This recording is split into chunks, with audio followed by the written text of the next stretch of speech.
자, 이제 오늘은 지난주에 이어서 이제 네 번째 말씀을 나누겠어요. 자, 첫 번째, 우리가 성령님은 어떤 분인가? 여러분 기억나시죠?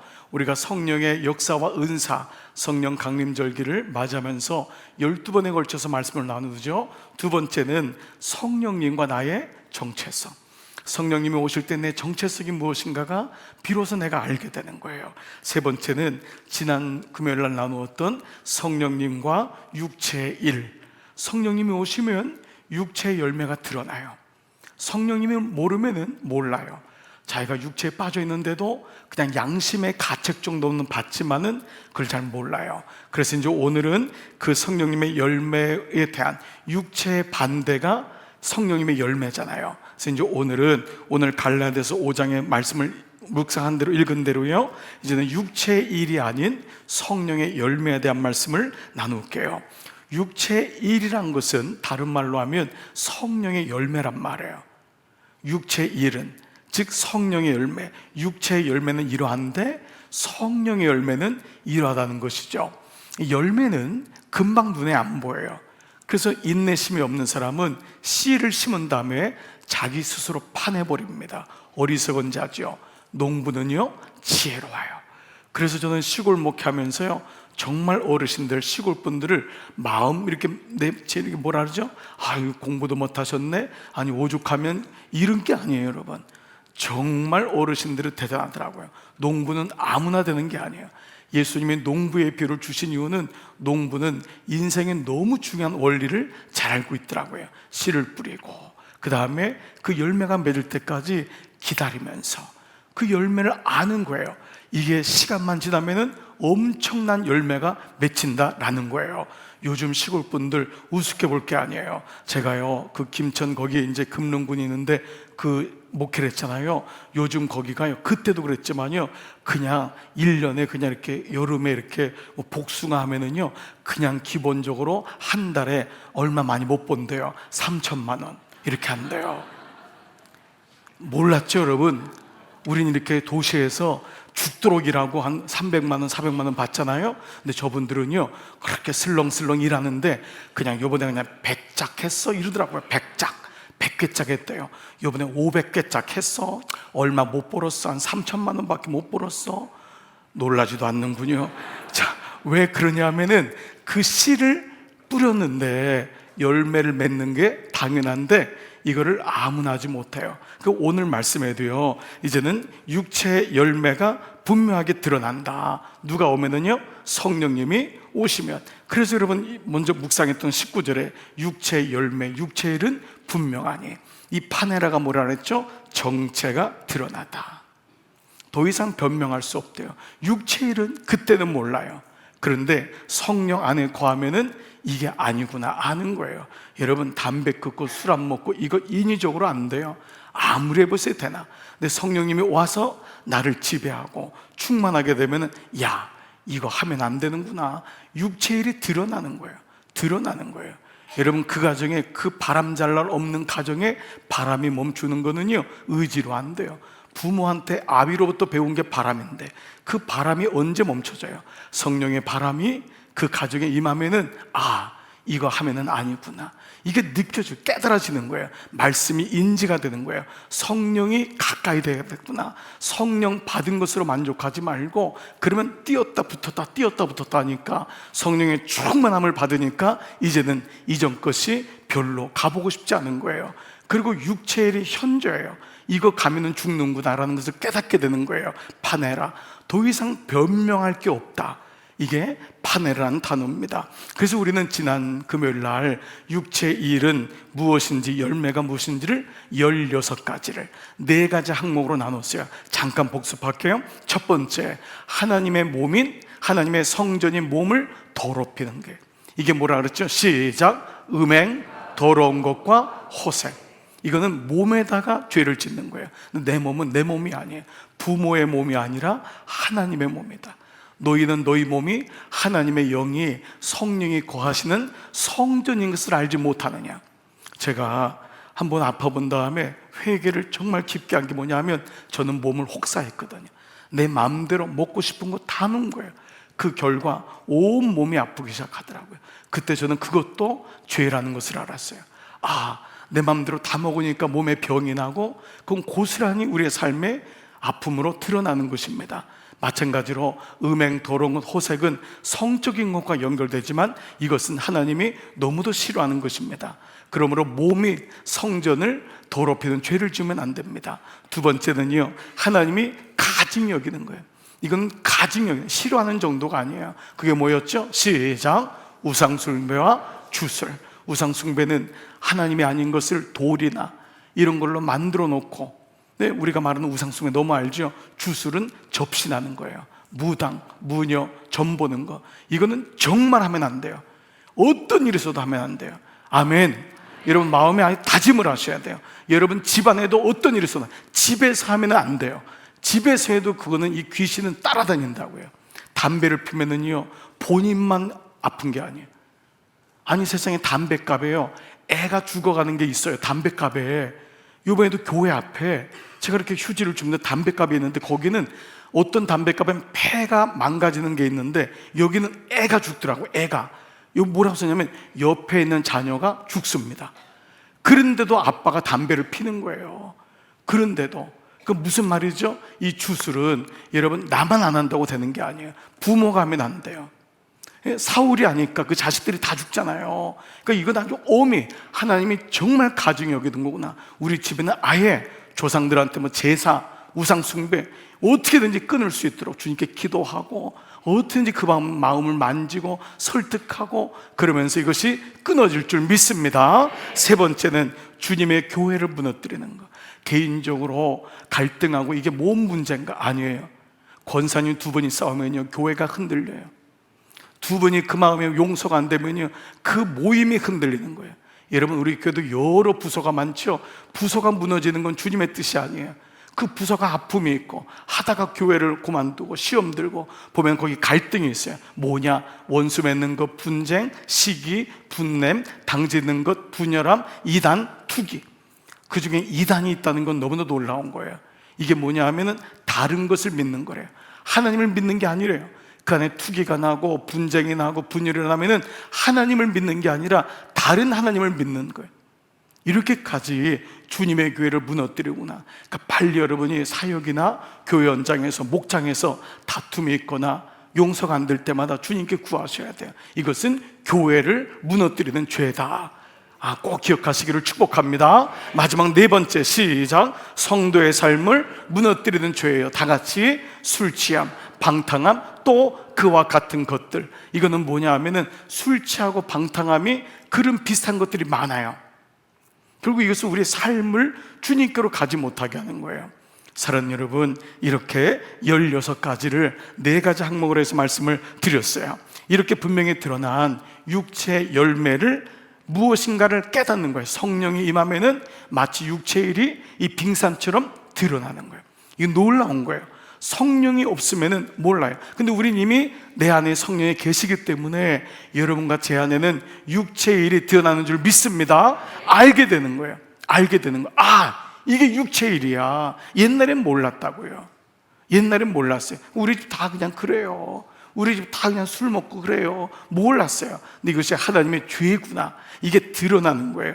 그래서 육체의 욕심을 이루지 않기 위해서 오직 성령을 쫓아 행하는 것을 입술로 선포하고, 그것이 나에게 이루어질 줄 믿고 아멘으로 화답하는 역사가 있을 줄 믿습니다. 여러분 이번 주도 여러분 그렇게 하셨나요?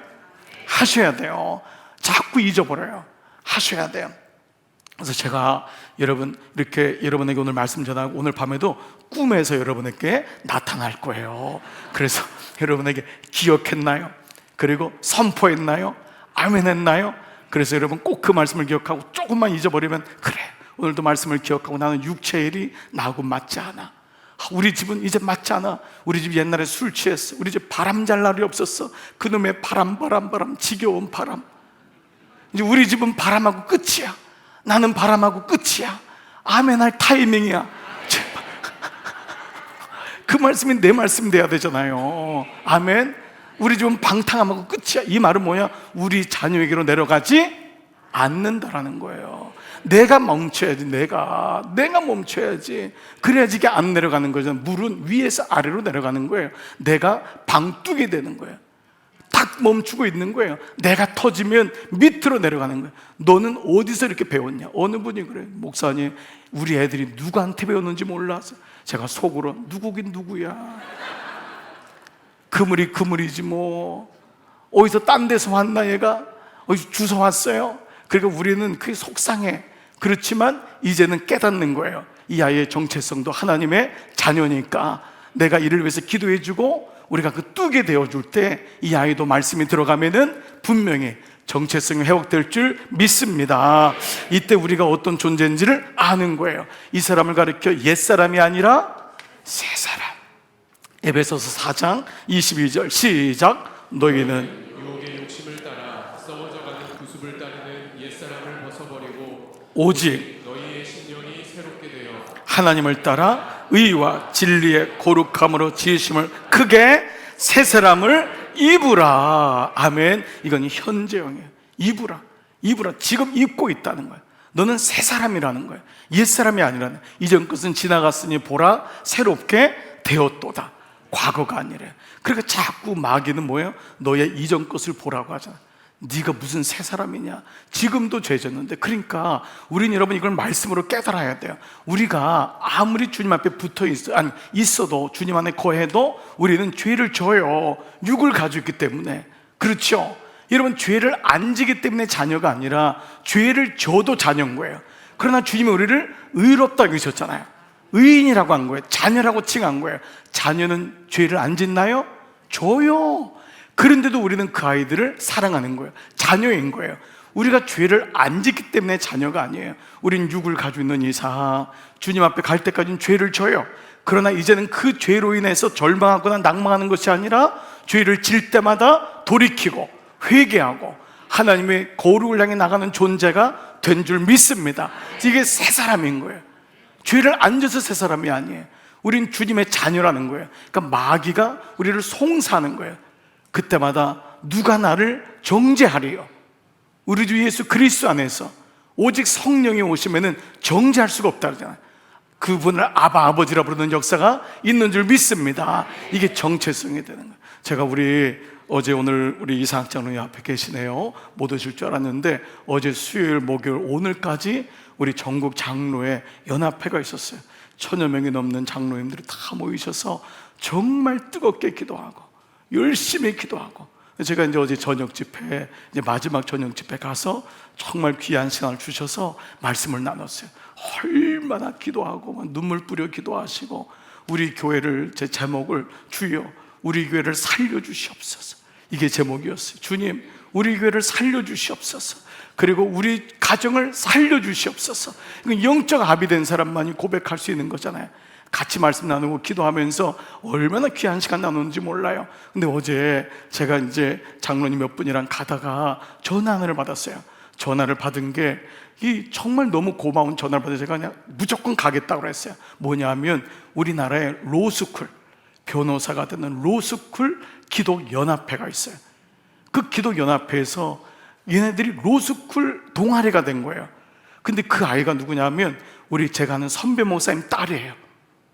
이 아이가 어떻게 이러는지 학교를 갔더니 아무도 예수를 믿는다고 얘기하는 사람이 없더래요. 근데 자기가 용기를 내서 나 예수 믿습니다, 나하고 점심에 기도할 사람, 말씀 묵상할 사람을 찾습니다. 조그만 전단지를 학교에다 붙인 거예요. 근데 몇 명이 모였어요. 저도 예수 믿어요. 저 사실 어머니가 권사예요. 저 아버지가 장로님이에요. 저 모태신앙이에요. 이런 아이들이 곳곳에 있었는데 너무 공부가 치열하고, 그리고 혹시나 변호사 되거나 이런 법 쪽에 가면은 그것이 혹시 걸림돌이 될까 봐 너무 아이들이 어리니까 얘기를 못 했는데 이 딸아이가 정체성을 밝힌 거예요. 여러분, 그 모임이 300명이 됐어요. 300명이. 얼마나 감사해요. 그 모임에 목사님 첫날 저녁 집회를 와서 해달라는 거예요.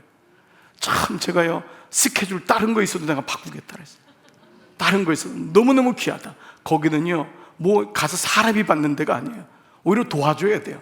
무슨 사람을 받아야 돼요? 로스쿨에 있는 아이들이 마치 의대인인 아이들처럼 얼마나 철저하게 공부하겠어요. 그 얘기를 듣는 너무 기쁜 거예요. 그런데요, 우리 교회도 이런 일들이 정말 곳곳에서 일어나요.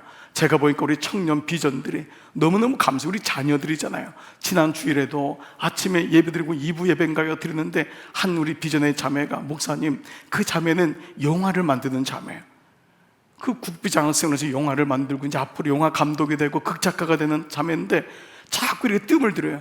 그래서 나보러 한번 뭐 이렇게 내가 가줄까? 어느 모임이든지 했더니 얘가 정치를 밝힌 거예요. 제가 예수 믿습니다. 그런데 영화계는 여러분 알다시피 모든 영화를 하면요 돼지머리에다가 절한대. 이게 그냥 일반적인 예예요. 돼지머리에다 절 안 하면 찍히는 거예요. 돼지머리에다 절하는데 돼지머리에다 절 안 하기로. 그래서 그런 아이들이 모여가지고 모임을 만든 거예요. 그래서 자기가 정체를 밝히니까 처음에는 두려웠잖아요. 근데 그렇게 하니까 하나님이 기뻐하니까 믿음의 사람들을 모이게 하니까 제가 가겠다 그랬어요. 제가 부르는 데는 없어도 무조건 가겠다.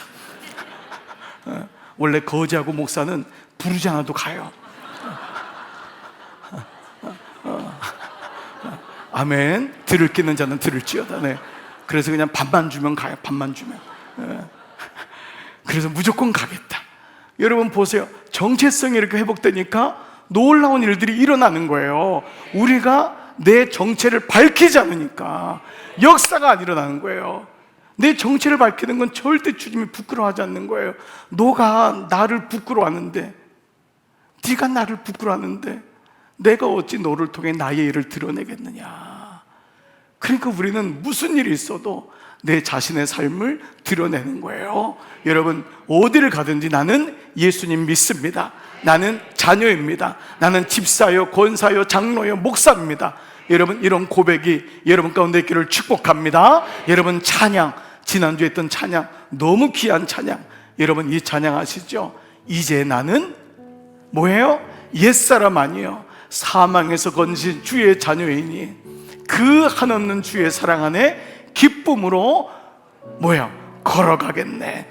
이제 나는 한번 같이 한번 찬양합시다. 이제 나는 옛사람 아니요 사망에서 건지신 주의 자녀이니 그 한없는 주의 사랑 안에 기쁨으로 걸어가겠네.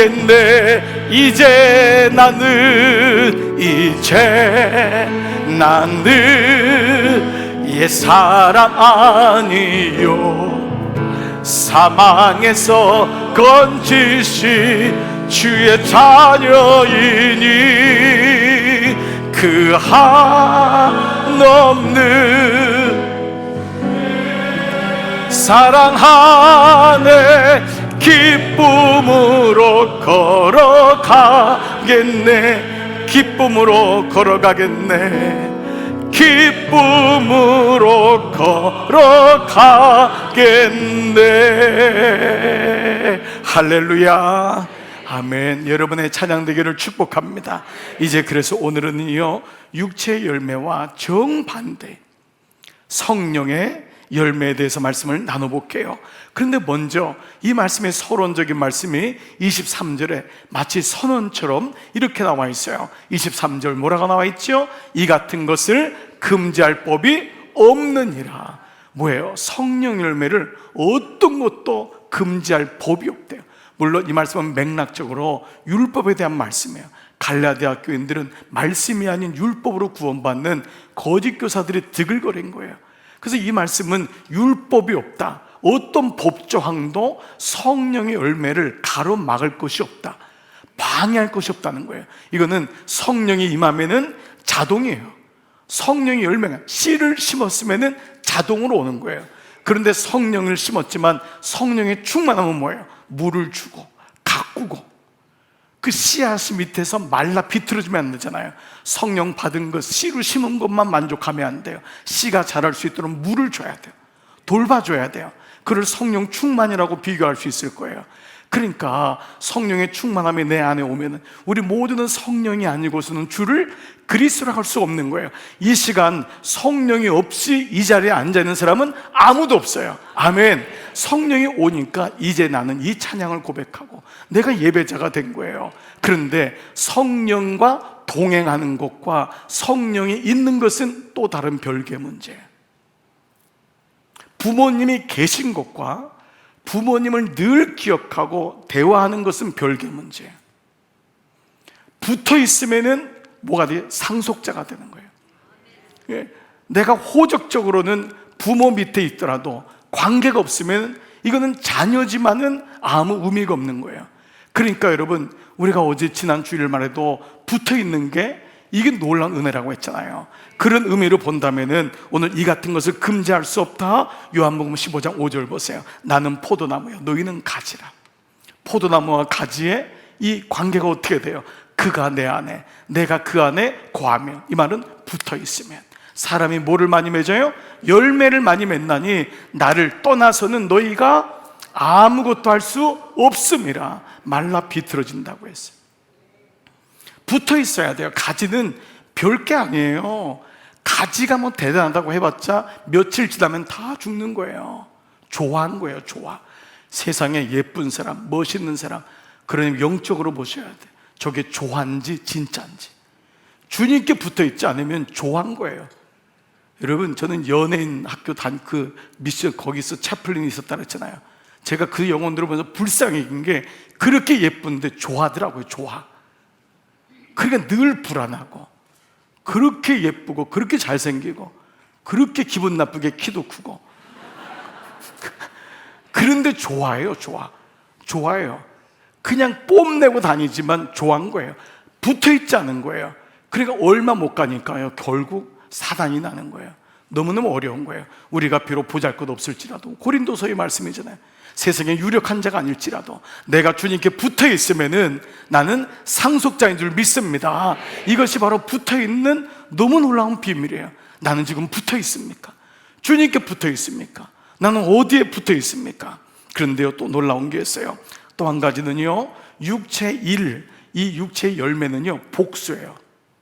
그래서 work라죠. W-O-R-K-S, workers, 복수예요. workers of flesh예요.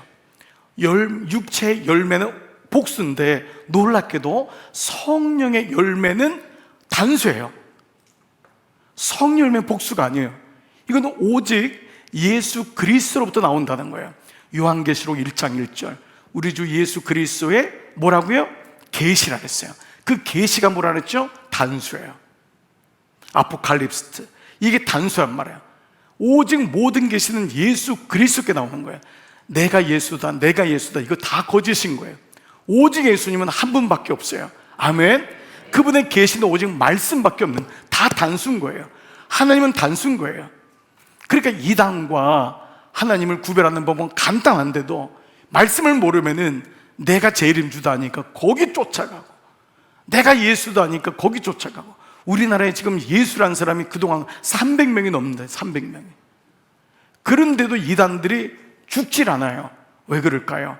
성령의 열매인 말씀, 이 하나님 말씀을 모르기 때문에 그렇잖아요. 그러니까 오늘 여기도 성령의 열매라고 하는 열매, 카르포스란 단어가 단수인 것을 알게 돼요. 이게 무슨 말이냐? 이후 열게 되는 이 9가지 열매는 각각의 것이 아니라는 거예요. 이거는 그리스도 예수 안에서 연합된 것으로 나에게 있는 이 모두에게 발견되는, 단수니까 이것이 하나라는 거예요. 예수 그리스도께서 모든 사람에 나타나는 하나라는 거예요. 그래서 여러분, 여기에 대한 말씀의 오용, 말씀의 잘못된 묵상이 뭐냐 하면, 혹시 여러분 이렇게 묵상한 적 있어요? 9가지 열매 중에 나는 뭘까? 이렇게 한 분이 있어요. 나는 사랑이 없나 봐, 나는 화평이 없나 봐. 그러니까 이게 제가 그림으로 책이 하나 나온 게 있어서 한번 보내드렸는데, 이게 없나 보다. 그림으로 제가 하나 띄워드릴 준비를 했었는데, 책이 옛날에 이런 책이 나왔어요. 나의 열매는 무엇일까? 여러분, 이것은 정말 잘못된 거예요. 나의 열매가 아니에요. 모든 이 9가지 성령 열매는 성령이 내게 오시면은 내게 주시는 모든 거예요. 단수이신 예수 그리스도를 통해 주시는 연합된 거예요. 그러니까 나는 사랑이 없고 나는 화평케 하고 나는 오래 참만 있나 봐. 이게 아니에요. 이런 9가지가 우리 안에 모두 있는 것이 나의 정체성인 줄 믿습니다. 그러니까 이거를 먼저 알아야 돼요. 이걸 알아야 돼요. 9가지는 선택사항이 아니에요. 이건 은사하고 달라요. 은사는 각각 주어졌다 그랬어요. 근데 성령 열매는 모든 사람에게 주시는 하나님의 열매인 거예요. 선물인 거예요. 자, 동시에 이 같은 것을 금지할 법이 없다 그랬잖아요. 이 말은 성령님의 인도하심을 받으면 이 열매들이 드러나는 거예요. 이 열매들이 육체일도 드러나지만 성령이 내 안에 있으면은 성령의 열매가 드러나는데, 말씀드린 대로 성령님과 동행하지 않으면은 이 열매가 잘 몰라요. 그래서 리트머스 용지 같이 되는 거예요. 아, 내 안에 혹시 이런 것이 없으면은 내가 지금 붙어 있는지, 혹은 붙었다 떨어졌다 이러고 있는지를 볼 수 있는 아주 중요한 점검의 모습이 될 수 있다라는 것을 알게 됩니다. 자, 그래서 구체적으로 성령의 9가지 열매는 무엇인지를 이제 오늘부터 나누는데요. 이제 여러분 3개씩, 우리가 9가지니까 오늘 3개, 이 양이 많기 때문에 그 다음 주 3개를 할게요. 왜 이렇게 3개씩 선택했냐면, 전통적으로 교회는요, 이 9가지를 3가지 분류로 나눴어요. 첫 번째는 뭐냐면 하나님과 나의 관계에서 오는 거예요. 이게 오늘 나눌 말씀이에요. 하나님이 내 안에 모든 걸 주시는데, 하나님과의 나와의 관계에서 오시는 열매가 뭐냐면 바로 사랑과 희락과 화평이에요. 이 3가지가 오늘 우리가 나눌 말씀이고요. 두 번째 열매는 이웃과의 관계에서요. 이웃과 나와의 관계에서 올 때 성령의 열매가 내 안에 맺히게 되는데, 여러분이 잘 아는 오래 참음, 그리고 자비, 그리고 양선이라고 하는 단어예요. 양선은 좀 어려운 단어죠. 이제 우리가 풀어가도록 할 것입니다. 그러면 세 번째 뭐냐면 나와 나 자신과의 관계예요. 결국은 여러분 내 안에 있는 나잖아요. 내 모습, 내 안에서 일어나는 모습이 있는데, 그것이 바로 충성과 온유와 절제라고 하는 내 내면적인 열매들을 보통 나눕니다. 그래서 오늘은 하나님과 나와의 관계에서 드러나는 사랑, 희락, 화평에 대해서 말씀을 나누겠습니다. 자, 첫 번째, 바로 사랑의 열매입니다. 놀랍게도 바울은 성령의 9가지 열매를 언급하면서 사랑을 제일 먼저 언급했어요. 여러분들이 잘 아는 고린도서 13장에 나오는 뭐죠? 믿음과 소망과 사랑 중에 제일은 사랑이라. 사랑이란 단어는 여러분이 너무도 익숙한, 금방 하나님이란 단어가 떠오를 거예요. 이 성령 열매 중에 사랑이 제일 먼저 언급된 것은 역시 여러분 하나님이란 단어와 가장 밀접한, 하나님은 사랑이시라, 이 고백 때문에 그럴 것입니다. 그래서 한 성서학자는요, 이런 말을 했어요. 성령의 9가지 열매 중 사랑이 가장 중요하며 나머지 8가지 열매는 사랑이라는 빛에서 파생된 색깔이다 라고까지 얘기했어요. 물론 나머지를 차등으로 비교하는 건 아닌데, 사랑이 그만큼 중요하다는 것을, 마치 빛이 프리즘을 통과하면은 그 빛이 7가지 색깔로 쭉 나오듯이, 바로 빛이 사랑이라면 그 하나님의 빛, 사랑이 우리에게 나타나니까 그것이 희락으로, 그것이 화평으로, 그것이 오래 참음으로, 양성과 인내, 이런 모든 것으로 드러난다. 그래서 사랑은 모든 것의 시작이요 마침이라고까지 했습니다. 이 말씀을 우리가 이제 말씀을 통해서 알겠죠. 자, 그러면 당연히 이 사랑에 대한 헬라어는 뭐죠? 아가페입니다. 여러분들이 익숙히 들고 있는 아가페라는 단어 있죠. 그런데요, 1세기 초대교회 때는 이 아가페라는 단어가 있기는 있었어요. 그렇지만 이 단어는 거의 쓰여지지 않은 단어였어요. 제일 많이 쓰인 단어가 역시 인간과 인간끼리의 사랑인 에로스예요.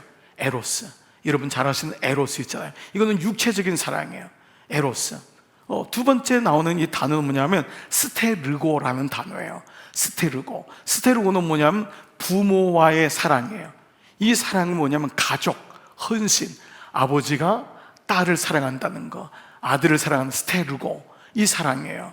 그리고 형제끼리, 친구끼리의 사랑을 가리켜서 필레오라고 씁니다. 여러분 많이 들어보셨죠? 이런 단어들이 주류를 이뤘어요.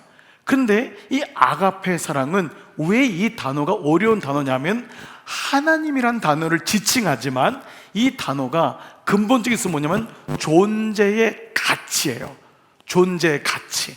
그냥 육을 사랑하고 딸이기 때문에 사랑하고 아내이기 때문에 사랑하는 것이 아니라 그 사람의 존재를 사랑하는 거예요. 존재.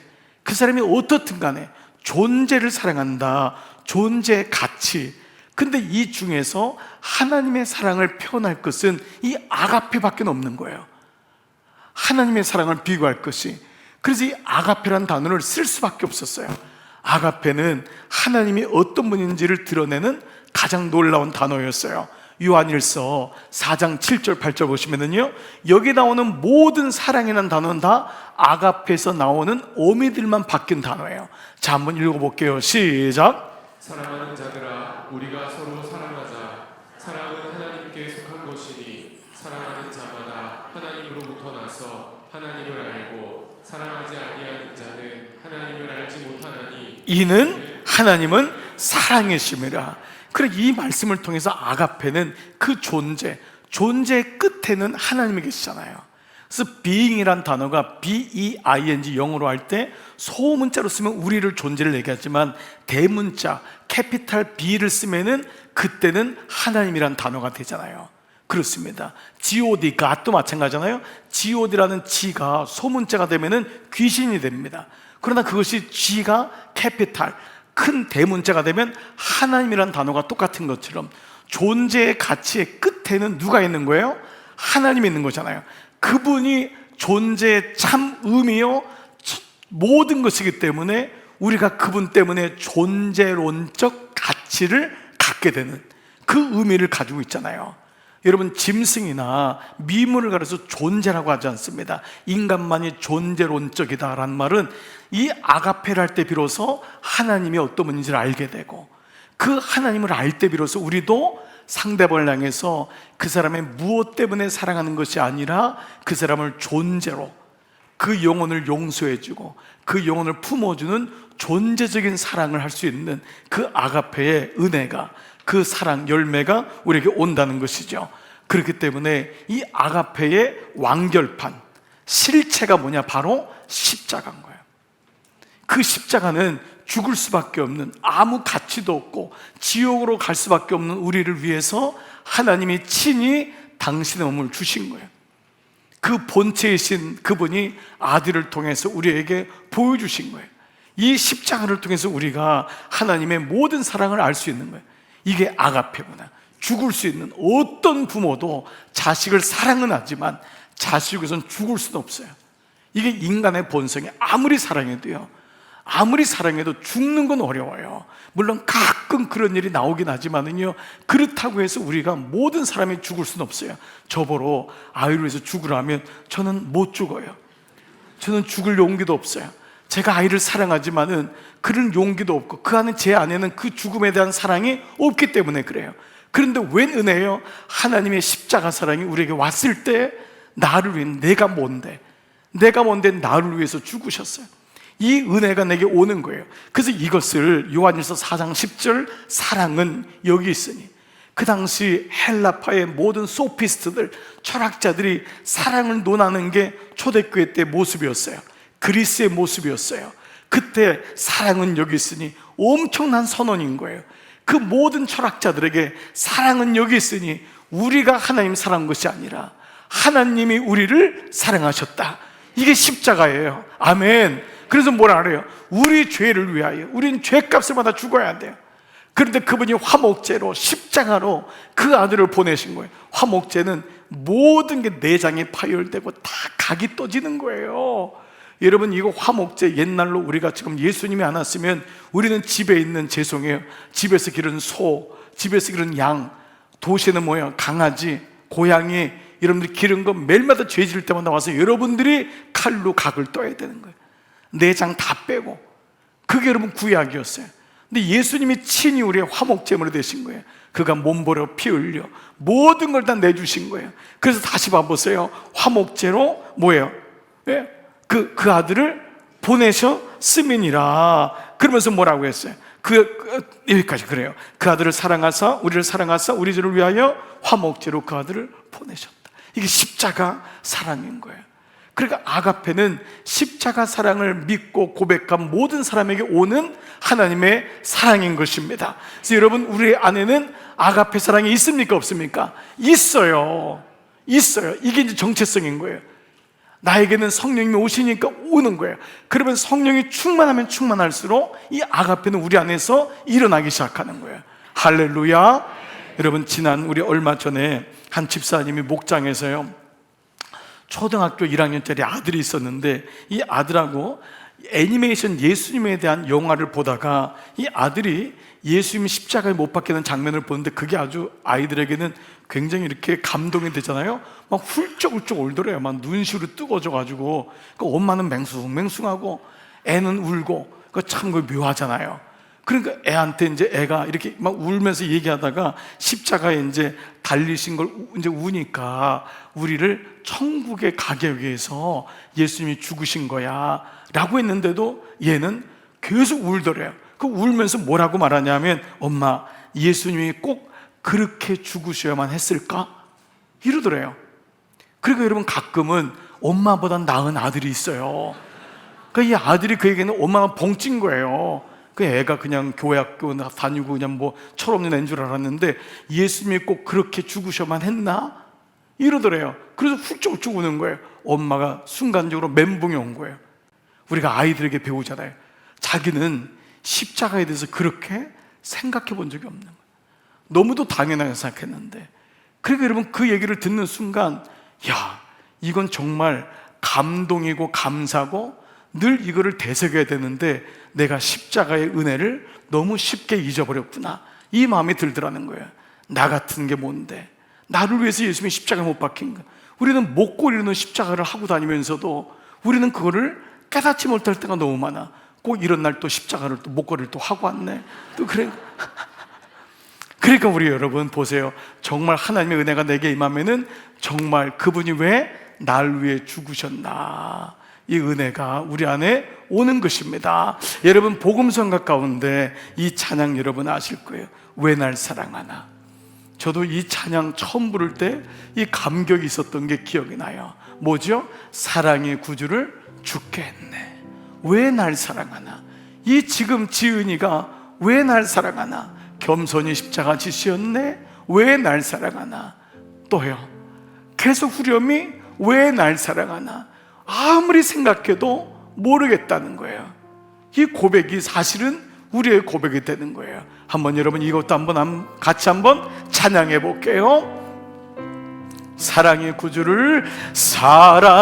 구주를 죽게 했네. 왜 날 사랑하나. 겸손히 십자가 지시었네. 왜 날 사랑하나. 왜 날 사랑하나. 왜 날 사랑하나. 왜 주님 갈보리 가야 했나. 왜 날 사랑하나. 우리 한 번만 더 찬양하십시오. 사랑이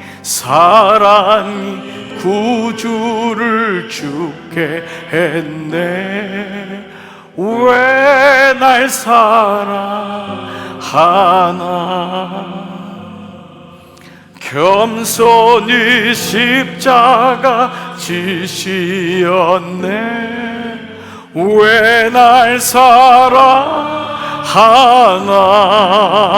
왜 날 사랑하나. 왜 날 사랑하나. 왜 날 사랑하나. 왜 주님 갈보리 가야 했나? 왜 날 사랑하나?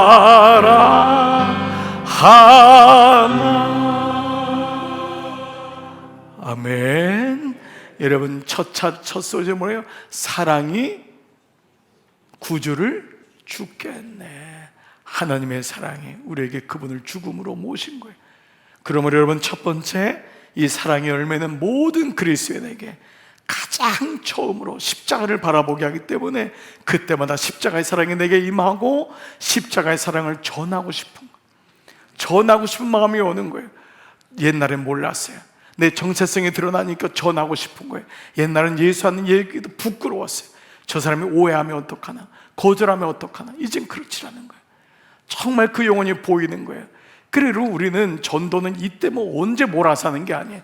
그래도 절기 때만이라도 하자 해서 이번 맥주절에도 그냥 다른 거 없다, 정말 하나님 앞에 드릴 수 있는 가장 최고의 하나님께 선물은 뭐예요? 영혼인 거예요. 영혼. 내 가정에, 내 자녀 중에 이 십자가의 사랑이 오면은 그 십자가의 사랑에 감동이 오는 거예요. 여러분에게 그 사랑이 전달되기를 축복합니다. 결국 여러분, 그 마음이 전달돼야 돼. 예수 믿는 거 아무리 입으로 얘기해도 100번 안 돼. 여러분, 교회 나오라고 여러분에게 사랑이 없는데, 사랑이 안 보이는데 그거 나오겠어요? 그에게 십자가의 사랑을 주님 제게 다시 한번 일으켜 주세요. 내가 십자가의 사랑이 내 안에 있군요. 그 사랑을 가지고 아이를 보니까 치근히 여겨지고, 그 사랑 보니까 불쌍히 여겨지고, 그 영혼에게 하나님의 사랑이 없는 거 보니까 안타깝게 여겨지는 거예요. 그래서 그 사랑이 내게 있으니까 그걸 주는 그 은혜가 있는 거예요. 이거를 전도라고 하는 거예요. 전도는 교회 나오라가 아니에요. 그 영혼에게 보여주는 거예요. 주님, 그래서 내 안에 하나님의 사랑이 있습니다. 아멘. 이 사랑이 성령 충만하면 충만할수록 사랑은 더 풍성해지는 거예요. 그래서 오직 성령의 충만함을 받으라. 그때 이 사랑이 커지는 거예요. 여러분, 정체성이에요. 내 안에 예수님의 사랑이 있는 줄 믿습니다. 여러분, 잊으시면 안 돼요. 두 번째, 바로 희락의 열매입니다. 다른 말로 하면 joy, 기쁨입니다. 하나님의 사랑, 이 아가페가 임하면, 아가페가 오면은요, 곧바로 나타나는 현상이 뭐냐면 기쁨이에요. 여러분들 혹시 여러분들 삶에는 기쁨이 있는지를 봐보세요. 우리가 많이 기뻐하는 것 같은데요, 가만 보면요 굉장히 심각합니다. 가만 보면요 굉장히 어두울 때가 많아요. 그때마다 깜짝깜짝 놀라야 돼요. 여러분, 거울 보시면서 놀라시죠? 어휴, 화장 안 한 모습 보면 놀라는 게 아니라 기쁨이 없는 모습은 놀라야 돼요. 그 남편을 놀라게 하는 방법이 화장을 지우고 아침에 이렇게 얼굴을 들이대면 이렇게 놀란대요. 없군요, 아무도. 네, 그런 그 얼굴 말고 기쁨이 사라진 얼굴. 여러분, 이 얼굴은 너무너무 정말 무서운 얼굴이에요. 만약에 우리 안에 기쁨이 없다면 우리는 무뚝뚝하고 냉정하고 그렇게 그런 모습, 정말 이 모습이 우리 모습일 때가 많죠. 그런데요, 이 원어가 뭐냐면 카라예요. 카라. 이 카라는 단어, 이 카라는요 어떤 단어냐면요, 일시적인 기쁨이 아니에요. 이 카라는요 해프닝이 아니에요. 해프닝에서 해피가 왔다고 하잖아요. 해피, 나 행복해. 이 말은 뭐 때문에? 아우, 나 돈이 많아져서 행복해. 해피가 아니래요. 이건 뭐냐면 조이라는, 조이는 뭐냐면 솟아나는 거예요. 그래서 이걸 가르쳐서 뭐라고 했냐면요, 빼앗길 수 없는 기쁨이라고 했어요. 이 카라는요, 사단은 우리에게 기쁨 빼앗아요. 우리 집사님이, 정말 권사님이 그렇게 믿음으로 살려고 하면서 기쁘면, 여러분이 금요 성령 예배 이렇게 기도하고 갔는데 기쁨을 빼앗는 존재가 분명히 있어요. 여러분의 기쁨을 빼앗는다니까요. 얼마나 이런 게 많은지 몰라요. 지난주에도 여러분, 저는 차 이렇게 타고 올 때 가끔 이렇게 기도할 때가 있어요. 주님, 부부가 올 때도 예배에 대한 기쁨이 넘치게 와야 되는데 마귀는 그렇지 않은 거예요. 꼭 차에서 부부싸움하게 해요. 부부싸움. 그래서 우리 교회는 주일날 오면요 꼭 몇 커플은 돌아간다니까요. 왔다가 돌아가요. 막 화나가지고 막 어떤 분은 들어오면서 막 씩씩대면서 들어와요. 이미 예배가 안 돼요. 뭐죠? 기쁨을 빼앗는 겁니다. 새들이 와서 씨앗을 쪼아먹는 거예요. 우리 안에 뿌려진 이거를 여러분 영적으로 인식을 해야 돼요. 그래야지 시험이 와도요, 저 사람이 뭔데 나를 기쁨을 빼앗아, 이걸 아는 거예요. 아니 글쎄, 아니 우리 초원적인 분들이 뒤에서 그렇게 겸손히 여기 앉으셨는데 그게 싫어가지고 벌떡 나서 교회를 나가버리는 거예요. 어떻게 하면 좋아요? 그분은 앉아서 기질이 성령의 도움받아서 죽어야 되는데 마귀는 절대 그걸 원하지 않거든요. 기질대로 살게 하는 거예요. 그러니까 여기 앉으셨는데 그게 싫어가지고 내 마음대로 앉겠다는데 그게 싫어서 뛰쳐나가는 거예요. 여러분, 우리 옛날 모습 보는 것 같지 않으세요? 아니군요. 새 사람이에요. 새 사람. 우린 예전에 그런 적이 없어. 절대 그럴 리가 없어. 여러분은 절대 삐칠 리가 없어. 절대 그런 일이 아무도 없어요. 나만 그래요. 나만 그래. 나만 그래. 나만 삐치고 나만 삐졌고 나만 그냥 속이 그냥 밴댕이 같고 나만 그냥 집사람하고 멸매다 그냥 싸우고 나만 그래. 설교 끝이야 그냥. 그래요. 그러니까 이건 빼앗길 수 없는 거예요. 여러분, 예수님이 성령님을 소개할 때 제자들이 근심했어요. 왜냐하면 예수님 십자가 못 박는다 그러니까, 나 죽는다 그러니까. 예수님 죽는다고 해서 성령님을 소개해 줬는데 요한복음 16장 22절 지금은 너희가 근심하나 내가 죽겠다고 하니까 제자들은 스승님이 사라지는 거예요. 이해를 못하는 거예요. 그러나 내가 다시 너희를 보리니 너희 마음이 기쁠 것이요 너희 기쁨을 빼앗을 자가 없으리라. 이게 카라예요. 이게 카라예요. 너희 기쁨을 빼앗을 자가 없대요. 너무 놀랍잖아요. 이건 정말 아멘, 정말 크게 해야 돼요. 아멘. 정말 기쁨을 빼앗는 자가 있는 거예요. 성을 지킨다는 건 성을 빼앗는 자가 있는 거예요. 믿음을 지킨다는 건 믿음을 빼앗는 자가 있다고요. 영적인 이거 정체를 깨닫는 거예요. 지혜로운 자인 거예요. 시험 받으면 뭐예요? 아우 시험 받았네. 그게 아니에요. 나를 기쁨을 빼앗는 자가 있구나. 그게 뒤에 사단이라는 거예요. 그 집사님이 아니에요. 그 권사님이 아니에요. 이거를 영적으로 깨달아야지 붙어 있는 거예요. 그러면 뭐예요? 너희 기쁨을 빼앗을 자가 없으리라. 나왔잖아요. 너희 기쁨을 빼앗을 자가 없다는 거예요. 세상이 마귀가 충동질해가지고 우리에게 기쁨을 빼앗는 거예요. 그래서 그렇게 은혜 받은 사람이 가다가 조금만 부닥치면 그냥 쌍심지를 키고 그렇게 찬양하는 찬양대가 그냥 그 안에서 막 분열이 생길 때도 있고. 왜 그래요? 기쁨을 빼앗으니까.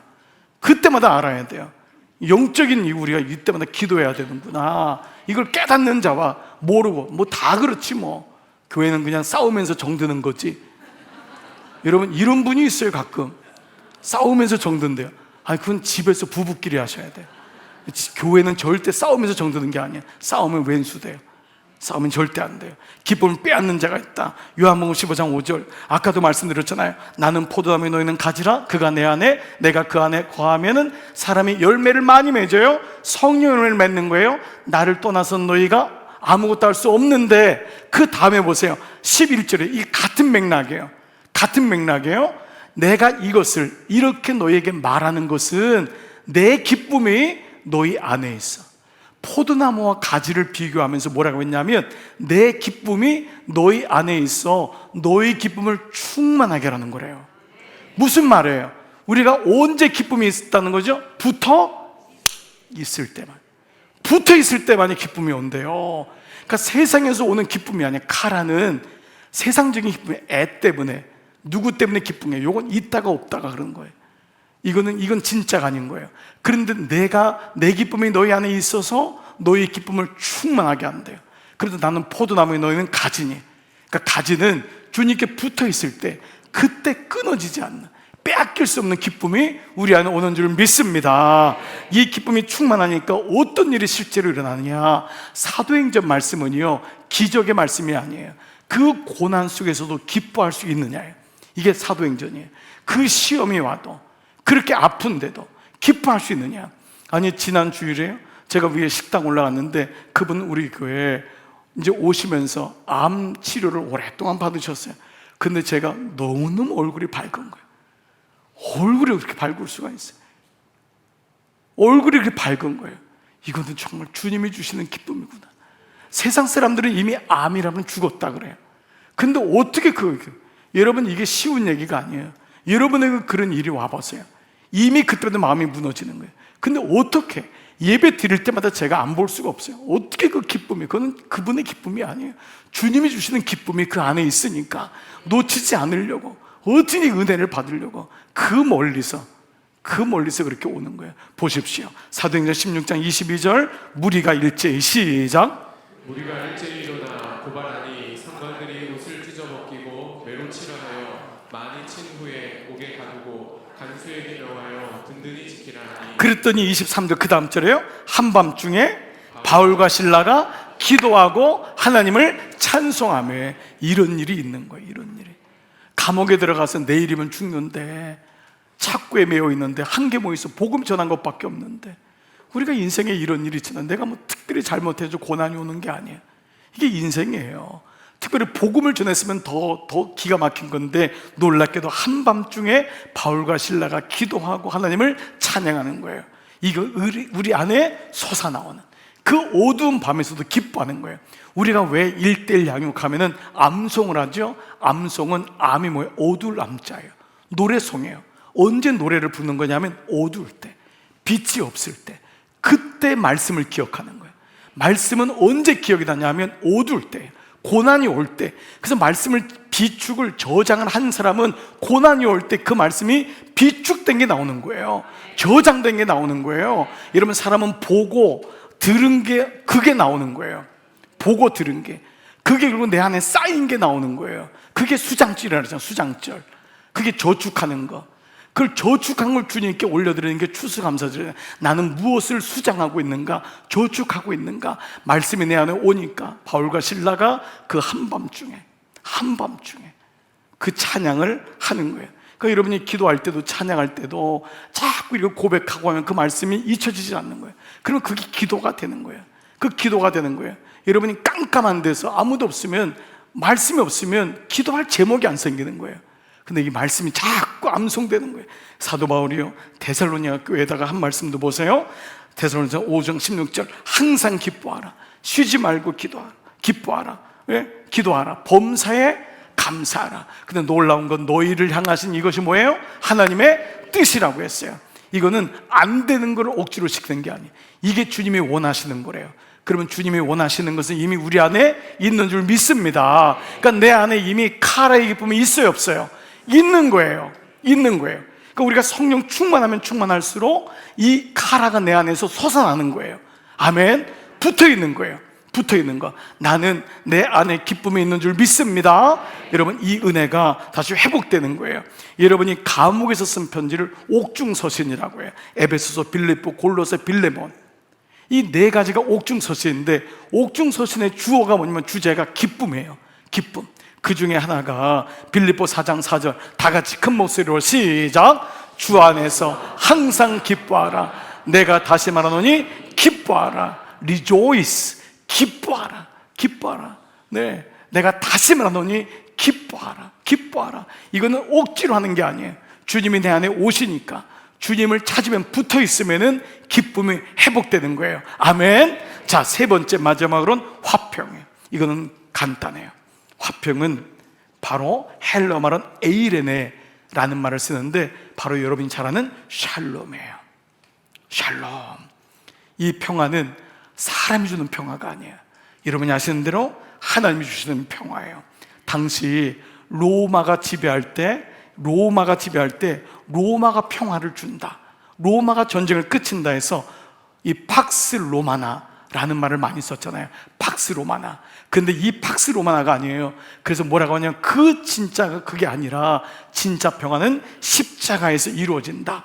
고린도서 5장 18절, 모든 것이 하나님께로 났으며 그가 그리스도로 말미암아 우리를 자기와 화목하게 하시고. 그가 그리스도, 하나님이 그리스도를 주셔서, 그 앞에 거 한번 띄워줘 보세요. 다시요. 그가 그리스도를 주셔서 그리스도로 말미암아 그리스도가 하나님과 원수되었던 우리를 화목하게 하신 거예요. 이게 십자가인 거예요.